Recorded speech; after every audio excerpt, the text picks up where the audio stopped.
नमस्कार दोस्तों happy women's day. उम्मीद करती हूँ आपका पूरा दिन बहुत ही अच्छा बीते।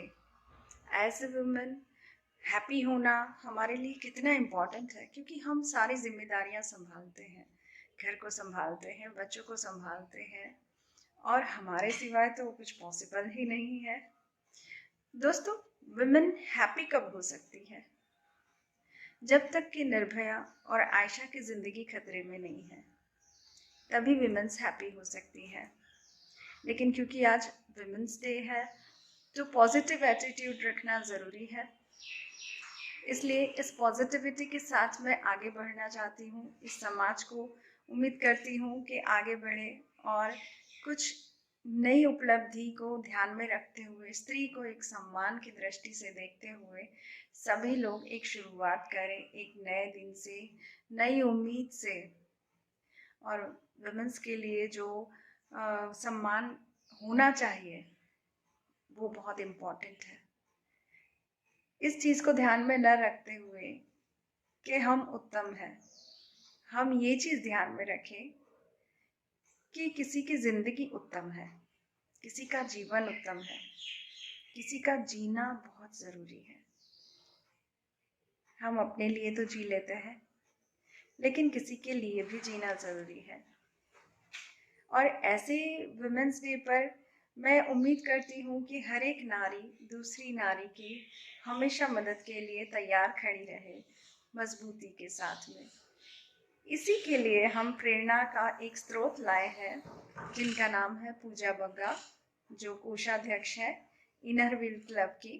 तो आइए मिलते हैं पूजा बग्गा जी से। नमस्कार Pooja Bagga ji. Hello everyone, a very good morning to all of you. सबसे पहले हैप्पी वुमेंस डे आप सभी को। मेरा नाम है पूजा बग्गा। हर लड़की की तरह मैंने भी अपनी एजुकेशन करके आगे अपना करियर बनाने की सोची, जैसे कि सब करते हैं।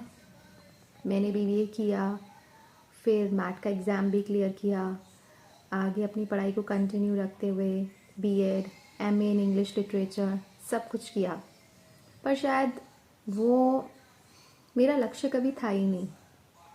मुझे करियर नहीं बनाना था, पर हाँ कुछ करके ज़रूर दिखाना था, किसी को नहीं, खुद को। और यही सोच शायद मन में कहीं थी, पर पहचान नहीं थी, खुद ही नहीं जानती थी, तो किसी से क्या शेयर करती। फिर भी लाइफ अपनी तरीके से आगे बढ़ती रही। एक दिन अचानक से एक सहेली से मिलना हुआ और उसने मुझे कहा कि तुम यहाँ आओ, I want to show you something. जब वहाँ पहुँची तो बहुत ही दिल दहलाने वाली कहानी सुनी। एक मासूम सी कम उम्र की 18 साल की लड़की छोटे से नवजात बच्चे के साथ बैठी हुई थी, बहुत ही असहाय, बेबस, डरी हुई, सहमी हुई सी। जब हमने उससे पूछा कि तुम्हारे साथ क्या हुआ, तुम यहाँ कैसे, तो उसकी कहानी वाकई में दिल दहलाने वाली थी। उसने हमसे कहा कि मेरे पिता ने शराब की लत में मुझे बेच दिया। जिस आदमी को बेचा उसको मुझसे बेटे की इच्छा थी, पर मुझे 2 बेटियां हुई। मैं उसके किसी काम की नहीं थी, शायद इसलिए उसने मुझे फिर आगे बेच दिया। उस इंसान से भी मुझे फिर एक बच्ची हुई। वो मुझे बहुत मारता था। मैं भाग गई। फिर वो किसी और के संपर्क में आई। वो उसका प्रेमी था, पर वो उससे शादी नहीं करना चाहता था।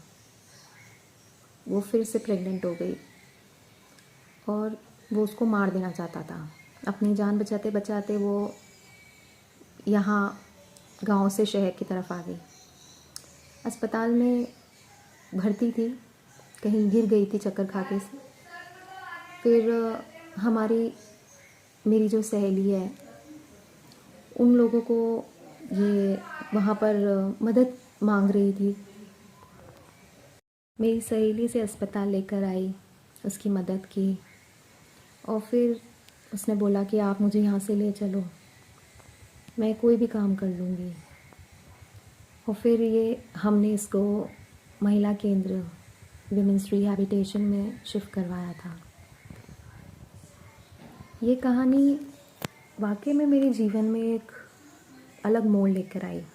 मुझे ऐसा लगा कि हम कहाँ तक सीमित हैं, सिर्फ खुद तक, अपने लिए कुछ करना, कुछ करके दिखाना। उस दिन मुझे समझ में आया और मन में लगा कहीं कि क्यों ना ऐसों की मदद की जाए, क्यों ना मानवता सेवा में आया जाए।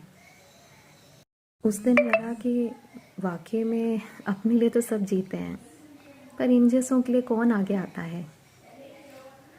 एक बार तो वाकई में जीवन में किसी के लिए कुछ अच्छा करूं, और इसी सोच के साथ मैंने Mandsaur Dashpur Inner Wheel club join किया, जहां पर मानवता को लेके मानव सेवा को प्रमुखता दी जाती है।